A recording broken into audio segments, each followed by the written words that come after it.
This is Radio Health Journal. I'm Reed Pence. This week, how COVID stress is wearing down almost everyone. Even the patients I see who tend to be COVID deniers seem angry. People in general seem more angry, and that's an effect of it. What to do when you're literally tearing your hair out when Radio Health Journal returns. I'm Nancy Benson, host of Radio Health Journal. If you enjoy listening to Radio Health Journal, you'll also like our sister show, Viewpoints, which covers a wide array of topics from education to history to the environment. Here's a preview of what they're covering this week on Viewpoints. It's very expensive, it's rugged, it's manly, it's violent, so it has all kinds of extremes. The dominance of football in American culture. Then, the image of science is on the rise. Science is really having a moment during the pandemic. The perception of science. I'm Marty Peterson. And I'm Gary Price. These stories in depth this week on your public affairs magazine, Viewpoints. Listen to Viewpoints on your favorite radio station and subscribe and listen to shows anytime on Apple Podcasts and Google Play.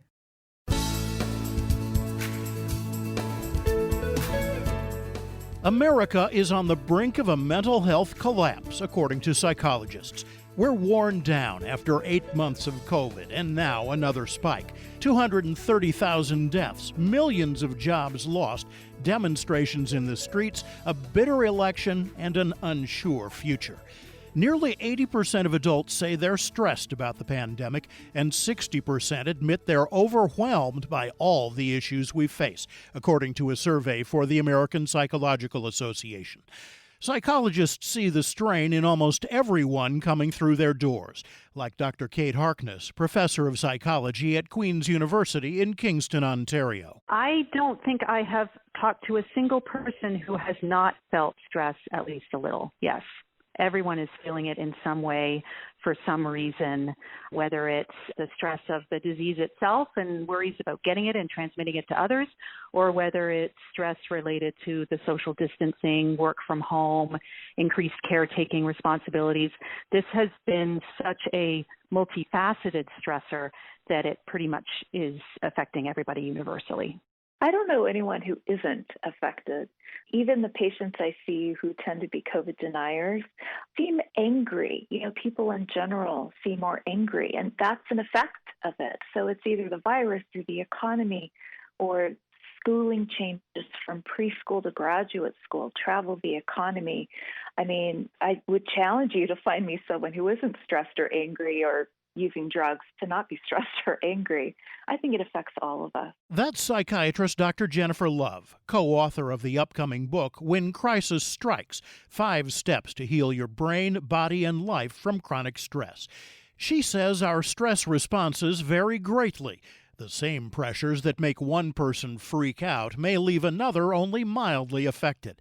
But even that leaves both physical and psychological results. So if any of this sounds like you, it's time to do something about stress. Moderate stress levels, you might have people having much harder time falling asleep at night, laying awake in bed, thinking about things, or just feeling a little agitated and restless in bed, muscle tension, a little bit of weight gain, sugar cravings, increased seeking of distractions, whether it's increased alcohol intake, video games, phone games, social media, television.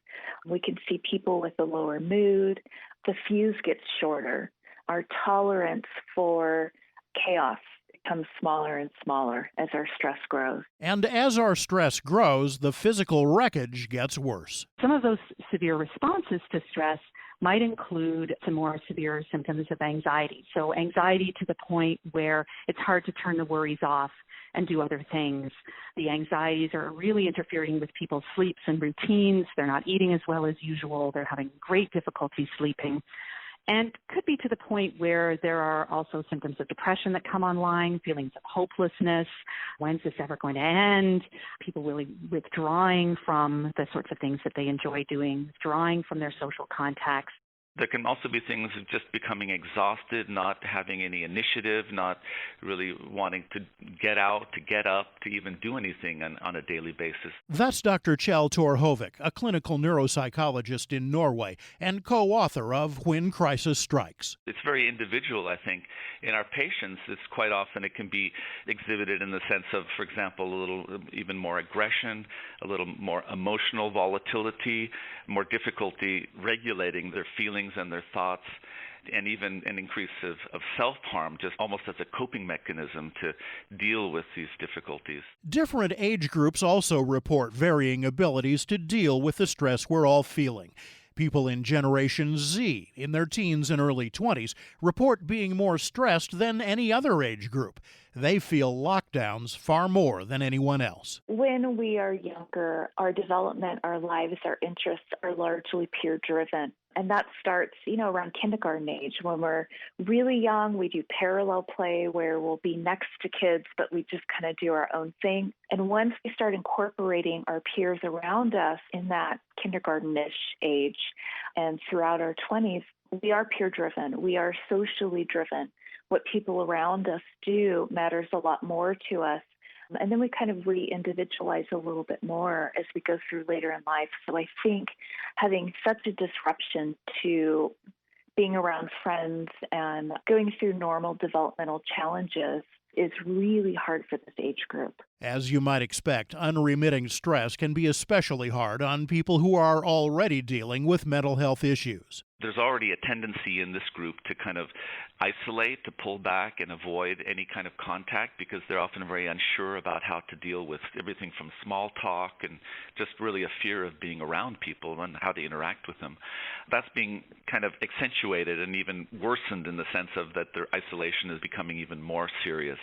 And part of my work is to try to get them out into social environments, into school, into a workplace, to give them feelings of dealing and tackling with their everyday lives.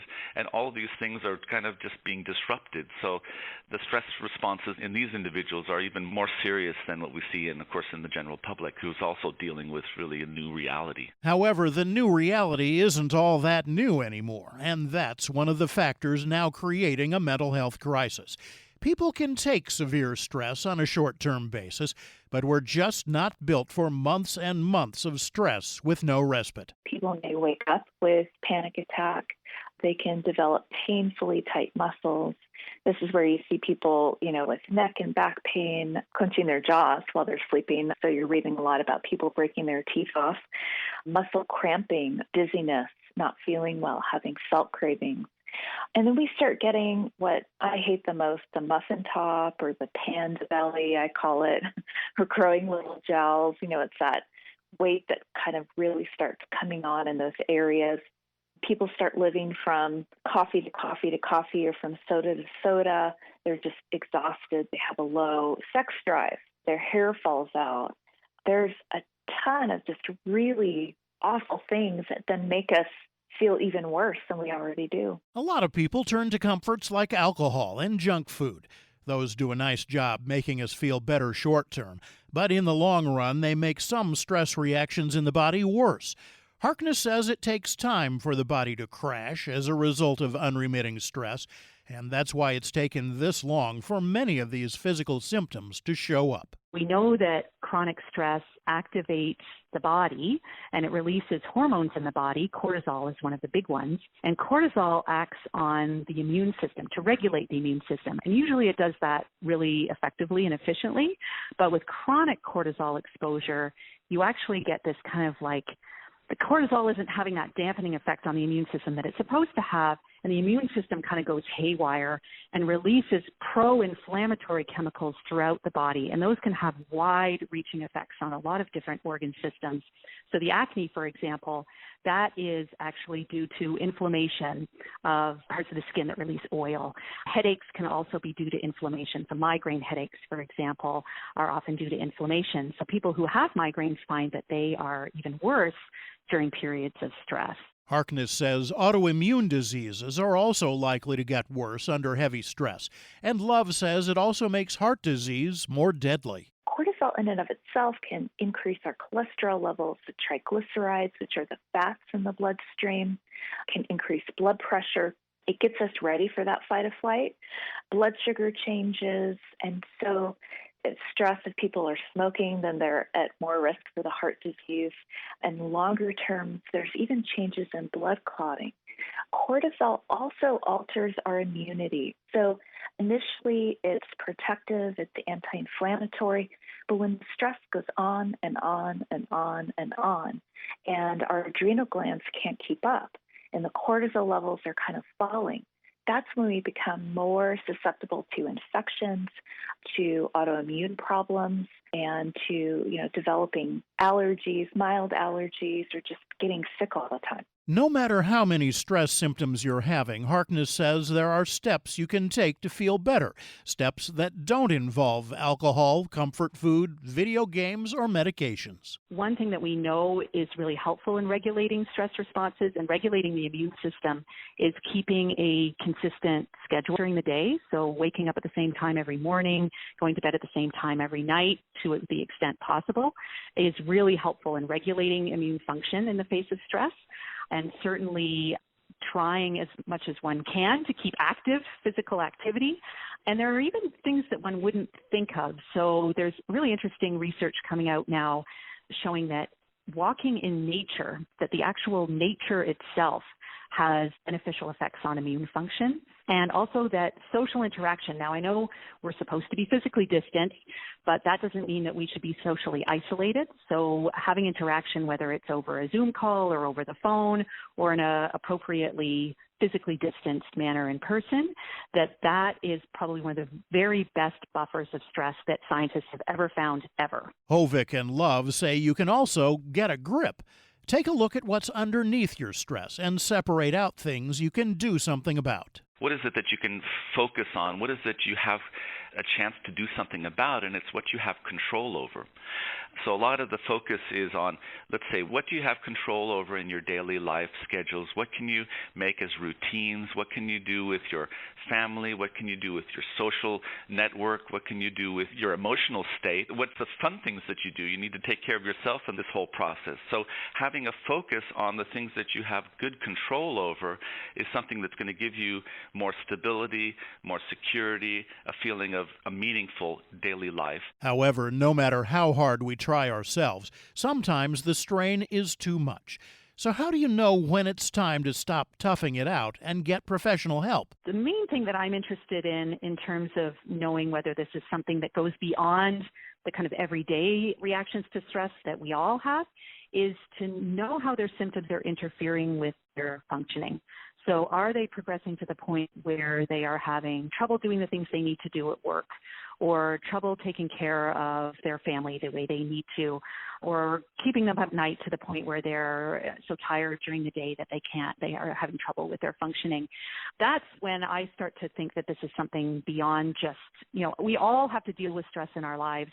And most people are quite resilient and can cope with it fairly well. But when it gets to that point of interfering with functioning, that's when I'm starting to think that strategies beyond lifestyle, changes, sleeping well and eating well and all of those sorts of things might be warranted. You can find support from the National Alliance on Mental Health Helpline at 800-950-NAMI, 800-950-6264. or online at NAMI.org. That's NAMI.org. You can find out more about all of our guests on our website, radiohealthjournal.org. I'm Reed Pence. For those who qualify for Medicare, fall open enrollment is underway now. If you pay out of pocket for prescription drugs, choosing the right Medicare prescription drug plan can help save money. Picking a plan that fits your needs can be a simple process with these tips and by working with a trusted partner like Walgreens, who has a number of tools available online and in store. First, evaluate your plan every year as coverage and benefits change. Also, talking to an independent insurance broker can help, which is why Walgreens teamed up with eHealth, an independent fully licensed insurance broker, to offer free advice, which may save you hundreds of dollars and no obligation to enroll. Last, check if your pharmacy is in your plan's preferred network. A Walgreens pharmacist can help lower costs by finding generic alternatives or a lower-cost brand name medicine to treat the same condition. Visit walgreens.com/medd to learn more and get started. That's walgreens.com/MEDD.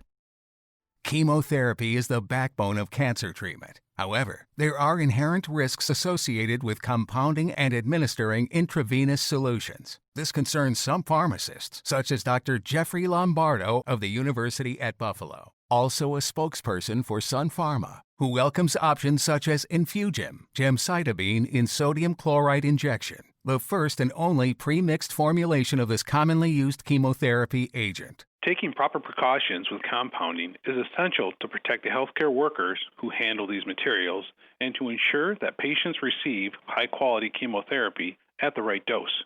Pre-mixed options using engineering controls eliminate accidental exposure to toxic substances that may happen through mixing. More information is available at Infugem.com. Infugem is contraindicated in patients with a known hypersensitivity to gemcitabine. Infugem can cause increased toxicity with infusion time greater than 60 minutes or dosing more frequently than once weekly. Monitor and, if necessary, discontinue Infugem for myelosuppression, pulmonary toxicity, and respiratory failure. Monitor renal function for hemolytic uremic syndrome and hepatic toxicity. Infugem can cause fetal harm. Advise females and males of reproductive potential to use effective contraception. Advise women using Infugem not to breastfeed. Infugem may cause severe and life-threatening toxicity when administered during or within 7 days of radiation therapy. Discontinue Infugem in case of capillary leak syndrome or posterior reversible encephalopathy syndrome. The most common adverse reactions for the single agent are nausea, vomiting, anemia, increased aspartate aminotransferase, increased alanine aminotransferase, neutropenia, increased alkaline phosphatase, proteinuria, fever, hematuria, rash, thrombocytopenia, dyspnea, and edema. Please see full prescribing information at infugem.com/infugem-pi. And that's Radio Health Journal for this week. Radio Health Journal is a production of MediaTrax Communications. Follow us on Twitter, Facebook, and Instagram to learn more. And check Apple Podcasts, Google Play, and Spotify for a library of past programs. Plus, you'll always find previous segments and information about our guests at radiohealthjournal.org. Join us again next week for another edition of Radio Health Journal. Coming up next week on Radio Health Journal. As bad as it is now, I think our fear is that it could get a lot worse.